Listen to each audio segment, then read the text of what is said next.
A train from Vienna's Hauptbahnhof to Bratislava's Hlavna Stanica takes about 1 hour. A faster bus link cuts that closer to 40 minutes. One border, one short ride. And on the other side, average wages, average rents, and average home prices that sit in a completely different bracket. This episode isn't about which side of that border is better. It's about what it actually costs to live in Bratislava in 2026, and for whom. A capital city, wedged between Vienna and Budapest, that gets a fraction of the attention either of its neighbors receives. As with every episode in this series, we're going to look at Bratislava through two different economies operating in the same city, on the same streets, often in the same apartment buildings. The local salary earner, paid in euros by a Slovak employer, and the foreign remote worker, earning income from somewhere else entirely. Let's start with what a local salary actually looks like, because the headline number depends heavily on which source you ask and which quarter they measured. According to the Statistical Office of the Slovak Republic, the average nominal monthly wage across the Slovak economy in the first quarter of 2026 was 1,611 euros gross, a year-on-year increase of just over 6%. Private salary trackers give slightly different figures for the same period. Some cite 1,580 euros, others 1,715 euros. These aren't necessarily wrong. They're measuring at different points in the year, using different sample sizes, and wages in Slovakia moved from around 1,600 euros in the first quarter toward roughly 1,800 euros by spring, boosted by year-end bonuses landing late. Bratislava itself pays well above the national figure. Official first quarter 2026 regional data puts the average wage in Bratislavski kraj at 1,984 euros. A separate industry report, using what appears to be a slightly later reading, cites 2,068 euros for the same region. Both numbers describe the capital region's premium. They simply don't describe the exact same month. Take-home pay runs lower than any of those gross figures. After income tax and mandatory social and health contributions, net pay is roughly 76% of gross. On the national average wage, that puts net pay somewhere around 1,200 to 1,300 euros a month, well before rent enters the picture. And the average, on its own, hides more than it reveals. The median monthly income in Slovakia, the point where half of earners make more and half make less, sits closer to 1,400 euros gross, noticeably below the 1,580 to 1,611 euro mean. A cluster of high earners in technology, finance, and management is doing the pulling. Stack the thresholds in order, and the shape of the labor market becomes clear. The 2026 minimum wage, 915 euros gross, roughly 700 to 720 euros net. The national median, around 1,400 euros gross. The national mean, 1,611 euros gross. The Bratislava regional mean, somewhere between 1,984 and 2,068 euros gross, depending on which reading you trust. The minimum wage itself has moved fast. 580 euros in 2020, 623 in 2021, 646 in 2022, 700 in 2023, 750 in 2024, 816 in 2025, 915 in 2026. 7 consecutive increases, a cumulative rise of roughly 58% in 6 years. Nominal growth that outpaces most of Western Europe, even before adjusting for inflation. Unemployment nationally runs around 5 to 7%, though nothing in the sources reviewed breaks that figure down specifically for Bratislava. As the capital, it's reasonable to expect the city sits at or below the national rate, given its concentration of higher-paying finance, technology, and public sector employment. But that's an inference, not a cited statistic, and worth treating as such. Slovak income tax is progressive, but only mildly so, 19% on annual income up to roughly 43,983 euros, rising to 25% above roughly 75,010 euros. Combined with a 4% employee health contribution and a separate social insurance deduction, most salaried residents land in that already cited 76% of gross take-home range, regardless of which side of the median mean gap they fall on. Wages also vary sharply by sector, and stacking those figures shows just how wide the spread runs within the same national average. The lowest paying sector, accommodation and food service, averages €936 a month. The highest paying sector, electricity, gas, steam, and air conditioning supply, averages €2,728, nearly 3 times as much inside the same national labor market. Part of that regional wage premium traces back to what the local economy actually runs on. Slovakia's largest export sectors are vehicles and auto parts, at roughly 27% of exports, followed by machinery and electrical equipment. And a meaningful share of that manufacturing and corporate headquarters activity concentrates in and around Bratislava rather than spreading evenly across the country. That's the local salary side of the equation. Now the other side, what it actually costs to put a roof over your head. Rent in Bratislava is one of those numbers where the sources genuinely disagree with each other, and it's worth being upfront about why, rather than quietly picking whichever figure sounds cleanest. One international relocation tracker puts the average one-bedroom rent in the city center at around €1,032, converted from a dollar figure of 1,121, with a 3-bedroom in the same area averaging closer to €1,660. That's a premium, centrally weighted sample. Other trackers describe a much wider and cheaper band, a 1-bedroom outside the center from around $500, climbing past $1,000 only for newer, larger, centrally located units. A national rental benchmarking service puts the average 1-bedroom across all of Slovakia at about €620, with a realistic range of €500 to €1,000, depending on city and neighborhood. A studio apartment specifically in Bratislava, per a real estate market tracker, averages around €650 as of early 2026.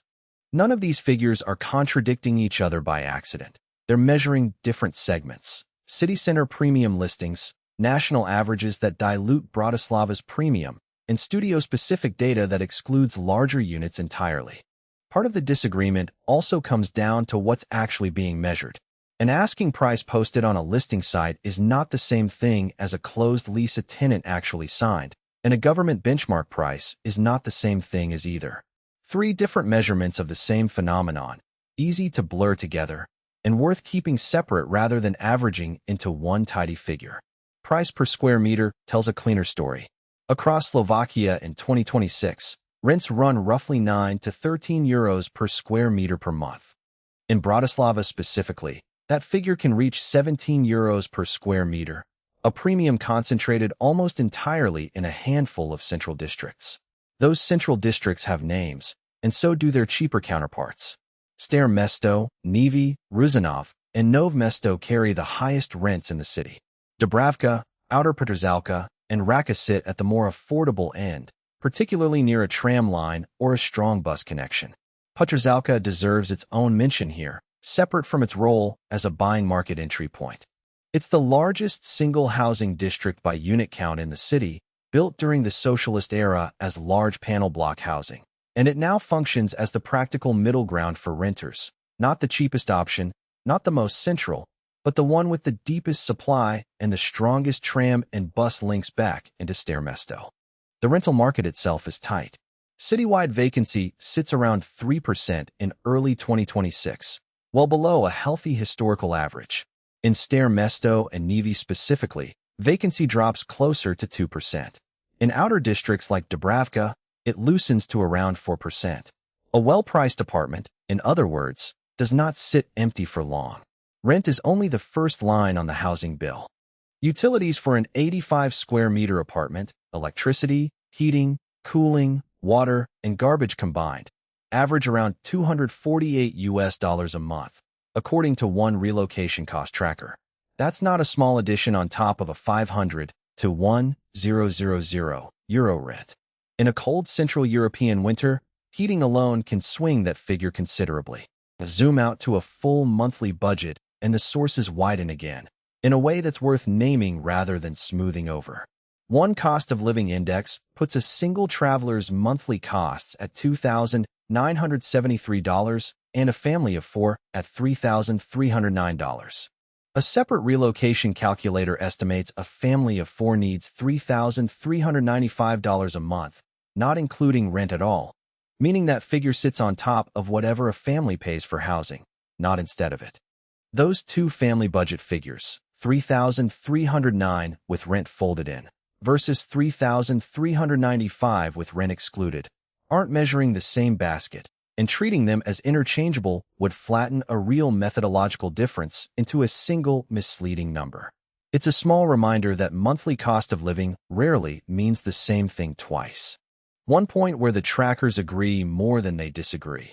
Bratislava's overall cost of living index sits around 59 on a scale where New York City equals 100, roughly 41% cheaper than New York, and about 26% above the global average across all cities measured. Cheaper than the West. Not cheap by every regional standard. The smaller, daily numbers round out the picture without changing its shape. A cappuccino in an expat-frequented part of the city runs about 2.63 euros. A domestic beer bought at a supermarket costs roughly 1.05 euros. These are the line items that barely register against a 750 euro rent. But they're also the ones a person notices every single day, long after the rent has been paid and forgotten until the next due date. Now the other half of housing, buying rather than renting. The median home price across Bratislava in 2026 sits around 226,000 euros, based on figures anchored to the National Bank of Slovakia's regional price data. That's a citywide median, mixing every district and every apartment size together. A separate figure worth flagging as measuring something different. A typical one-bedroom unit, what's locally called a two-room flat, runs closer to 215,000 euros as of mid-2026. That's not a contradiction of the citywide median. It's a specific unit type figure sitting close to, but not identical with, the broader number. Bratislava's apartment market splits cleanly into two tiers. Older resale flats trade around 3,400 to 3,600 euros per square meter. New build units run around 5,400 euros per square meter. A premium of roughly 50 to 60% before location is even factored in. A flat in Nivy and a flat in Petržalka are not the same product. The most expensive micromarkets, Staré Mesto, Eurovia, Palisady, Hradní Vrch, and Kalaba, can reach 8,000 euros per square meter or more. The Bratislava region as a whole trades around 28% above the Slovak national average. Petržalka, despite sitting inside city limits, remains one of the more accessible entry points. Typical prices there run from about 145,000 to 380,000 euros, a wide range explained by its mix of older, larger housing blocks alongside newer construction. Buying carries its own transaction costs, and Bratislava's are lighter than a lot of Western European markets. Slovakia has no large buyer transfer tax, which keeps closing costs down.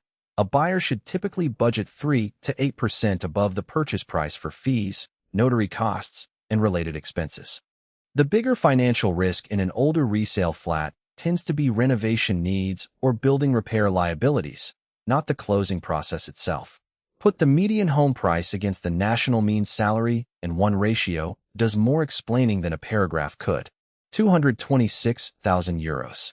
Divided by an annual gross salary of roughly 19,332 euros. Just under 12 times a full year's gross pay, before a single euro of interest is factored in. For anyone earning the Bratislava regional mean instead, closer to 23,000 to 24,800 euros annually. That ratio drops to somewhere around 9 to 10 times. Still, a heavy multiple, just a less punishing one. Put the salary numbers and the housing numbers side by side, and the two-economy split starts to show its shape. On one side, a local worker earning the national net average of roughly 1,200 to 1,300 euros a month, facing a one-bedroom rent that could be anywhere from 500 to over 1,000 euros, depending on the neighborhood. At the lower end of that range, rent consumes somewhere close to half of take-home pay. At the upper end, it consumes nearly all of it. On the other side, a foreign remote worker paid in a stronger currency from a company or client base entirely outside Slovakia. The same 500 to 1,000 euro rent range represents a very different share of a very different income. not because the apartment is different, but because the starting income is. And as we'll see, that gap doesn't stay confined to housing. It runs straight through transportation, healthcare, and the legal question of who's even allowed to stay. Start with the part of daily life that costs the least, relatively speaking, getting around. Bratislava's public transport network, trams, buses, and trolleybuses, is operated by DPB, the municipal transport company, and folded into a wider zonal system called IDSBK that also covers regional trains and buses within about 50 kilometers of the city. A single 30-minute electronic ticket within the core zones costs €1.08. A 60-minute ticket runs €1.62. These are the official rates effective from June 2025, and they're still the reference point going into 2026. For visitors or short stays, a 24-hour day pass costs €4.86. A 72-hour pass runs €10.80. For residents settling in long-term, the monthly pass is where the sources diverge again. One price tracker cites around €28, another closer to €39, likely reflecting different zone coverage or survey timing rather than a single, disputed truth. Arriving from the airport doesn't require a special fare, either. Bus 61 runs a direct route from Bratislava Airport to the main railway station for the same €1.09 tap-to-pay ticket used anywhere else on the network. A small detail, but one that underlines how integrated the whole system is, rather than carving out a separate, marked-up tourist tier. Whichever figure is closer to accurate, the conclusion doesn't really change. Even at the higher estimate, a monthly transit pass costs less than 2% of the national average net salary. Of every line item in this episode, transportation is the one place where the two-economy gap barely matters. The cost is low enough that it's a rounding error for both sides. Healthcare is where things get more structurally complicated and more consequential for anyone planning to stay longer than a vacation. Slovakia runs a universal, contribution-based public health insurance system. There's no flat monthly premium for employees. The system is earnings proportionate. Employers contribute 11% of an employee's gross salary toward health insurance. Employees contribute 4%. Neither side has an upper income cap, meaning higher earners pay proportionally more in absolute terms. For the self-employed, a category that includes many foreign residents operating on a trade license, the rate is higher and carries a floor. As of 2026, the contribution rate rises to 16%, with a minimum monthly payment of €121.92, calculated against a minimum assessment base of €762. That floor applies whether or not actual income clears that threshold. Coverage itself is broad. General practitioner visits, specialist referrals, hospitalization, emergency care, maternity care, and prescribed medication, with co-payments on some drugs typically running €0.50 to €5. What's not covered, with narrow exceptions like surgical removal of impacted wisdom teeth, is dental care, a gap that pushes most residents toward paying out of pocket or buying supplemental coverage. Waiting times inside the public system run 2 to 8 weeks for a specialist appointment, stretching longer outside Bratislava, where facilities are thinner. Bratislava itself holds the country's best medical infrastructure, including several private hospitals that also draw medical tourists from Vienna. Residents also get a degree of choice most single-payer systems don't offer. 3 competing insurers, the state-owned VSEP, along with Davra and Union, all cover the same legally defined basic benefit package, and residents can switch providers once a year. Children are automatically insured as long as at least one parent carries coverage. Mental health care sits in a weaker spot than physical health care within the same system. Public sector waiting times for non-emergency mental health support can stretch considerably, while private psychologists and psychiatrists cluster in urban areas, Bratislava included. Anyone weighing this specific piece of the healthcare picture should check directly whether a given insurance plan actually covers mental health consultations, since coverage varies by provider. Foreign residents who want faster access or English-speaking staff typically layer private insurance on top of, or instead of, the public system. Estimates for comprehensive private coverage cluster between €70 and €200 a month, with price rising for older applicants or anyone with a pre-existing condition. A few more numbers fill in the picture of capacity, not just spending. Slovakia has 3.7 practicing doctors per 1,000 people, matching the OECD average exactly, and 5.7 hospital beds per 1,000 people, above the OECD average of roughly 4.3. More beds and an average density of doctors, layered onto below-average spending, a system stretched further than its budget alone would suggest. By one European comparison, the Euro Health Consumer Index, Slovakia ranked 17th out of 35 systems evaluated in 2024. Per capita health spending sits at roughly $2,756 against an OECD average closer to $4,986. A system that covers the basics reliably, without matching the spending level of its wealthier Western neighbors. It's worth noting what this looks like just across nearby borders, without turning it into a separate episode. Croatia, for comparison, publishes an actual digital nomad income threshold, around €2,364 a month, plus proof of roughly €28,380 in savings for a 12-month stay. Slovakia's lack of an equivalent published figure isn't necessarily a disadvantage, but it does mean more discretion and more paperwork ambiguity for anyone trying to plan around a fixed number. Which brings up the question underneath all of this. Who actually gets to stay long enough for any of these numbers to matter? For EU and EEA citizens, the answer is simple: freedom of movement. No visa, no residence permit, no income threshold to clear, just the same obligation everyone has to demonstrate the means to support themselves. Across nearly every non-EU pathway into Slovakia, a handful of baseline requirements repeat: a clean criminal record, proof of valid health insurance covering the stay, and evidence of financial self-sufficiency. These sit underneath whichever specific permit category someone applies through: the self-employment route, the employment route, or a standard national visa, rather than replacing any of them. For everyone else, it's considerably more complicated, and worth stating plainly. Slovakia does not currently offer a dedicated digital nomad visa. There is no application category built specifically for someone working remotely for a foreign employer while living in Bratislava. The workaround most commonly used is a temporary residence permit for self-employment, built around a Slovak trade license, a živnostenský list. The license itself is fast to obtain, often within about 3 days.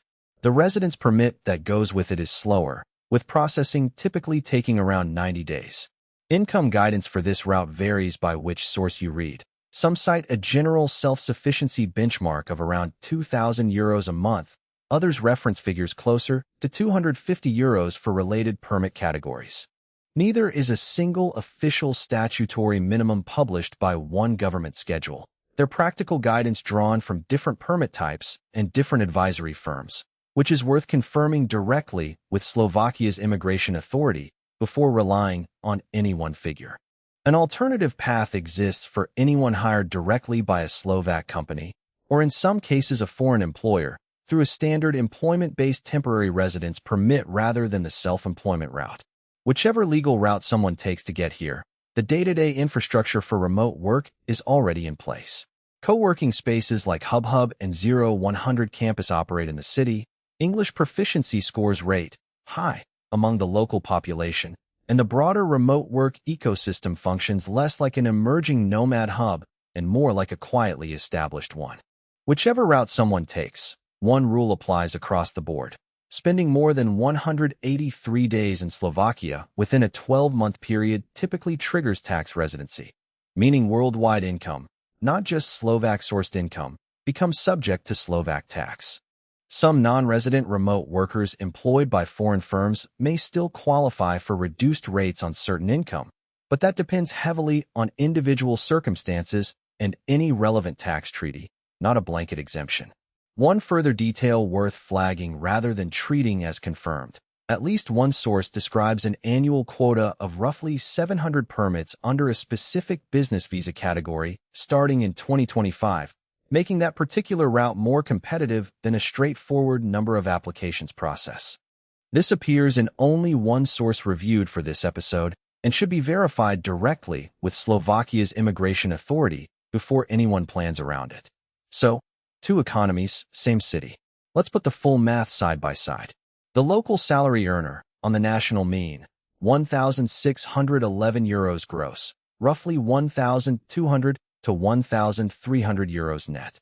Rent takes anywhere from 500 to over 1,000 euros, depending on neighborhood. Call it 40 to 60% of take-home pay at the national level. Though someone earning the Bratislava regional average of 1,984 to 2,068 euros gross has meaningfully more room. Add transportation at roughly 28 to 39 euros a month, a genuinely small line item. Add mandatory health contributions already deducted from that gross figure. What's left is a monthly margin that ranges from tight to reasonably comfortable, depending almost entirely on which side of the median to mean gap a person's actual paycheck falls. The foreign remote worker, paid from outside Slovakia in a currency that typically buys more locally. The same 500 to 1,000 euro rent range. The same 28 to 39 euro transit pass. The same choice between public health coverage or a 70 to 200 euro private plan, but measured against income earned somewhere with a materially higher cost base. The apartment doesn't change. The starting number does. What separates the nomad from a simple arbitrage story, though, is the 183-day rule. Cross that line, and Slovak tax residency applies to worldwide income. The same obligations a local salary earner already carries. The advantage isn't a permanent exemption. It's a runway, bounded by a calendar. Run one concrete version of the local side.